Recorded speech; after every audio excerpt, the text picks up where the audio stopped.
One of the snowbirds is already defecting, and we're not even 100 days into the Trump administration. Welcome to Explain America. This is your host, Kyle Becker. Now, Lisa Murkowski has been a long time thorn in the side of Republicans. And this week, she said that we are all afraid of Donald Trump. Now, before we get into this story and what it means, and also Trump's reaction to this, please consider commenting, and sharing on this story. It really helps us get out the word on common sense journalism.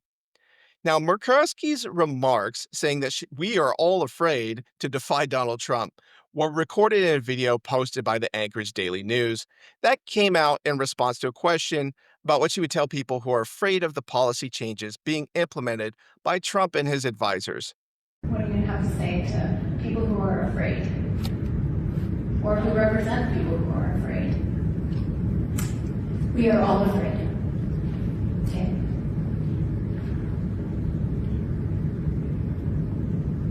That's what I'm stating. But we are, we're in a time and a place where I don't know, I certainly have not been here before. And I'll tell you, I'm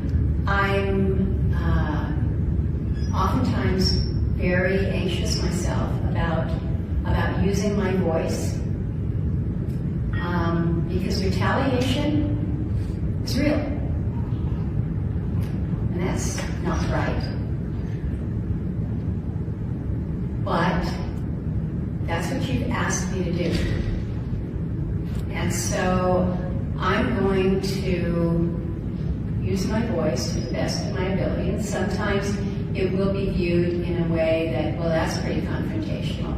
And other times it's going to be using my mother's charm that I learned as a young girl, and in direct communication with those that I have made relationships with, and am able to affect some change that way.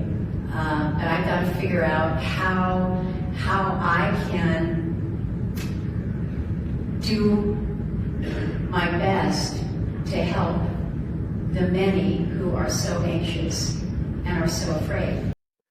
Murkowski is one of the few Senate Republicans who have been willing to criticize Trump's policies, oppose some of his cabinet nominees, and vote to overturn his tariffs on Canada.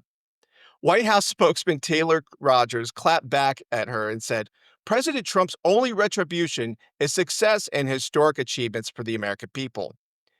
Now, Donald Trump also blasted ranked choice voting, which has kept Murkowski in power despite considerable conservative opposition.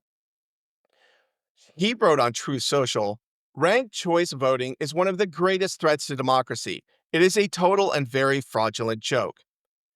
Now, the controversy around Senator Murkowski and ranked choice voting centers on the perception the system helped her win re-election in 2022, and it was set up or at least used for political advantage. Now, Trump put out his response to a Hill editorial that said the states are right to reject ranked choice voting. And now, what is ranked choice voting? Just a quick breakdown. It asks voters to rank candidates by preference rather than selecting just one. It raises concerns about violating the principle of one person, one vote. The system complicates ballots and requires voters to make many more choices, which increases errors and confusion. And the longer, more complex ballots leads to incomplete submissions and voter fatigue. Ballots may be excluded from final counts if rankings are left blank or become exhausted. Counting is delayed and centralized with multiple rounds of recalculating based on voter preferences. So these ballots, they're treated unequally, depending on how many preferences a voter gives. As of now, Alaska and Maine are the only two states that use it statewide, and further expansion appears unlikely, thankfully. Now, momentum is growing against ranked choice voting, with more states banning it or advancing legislation to do so.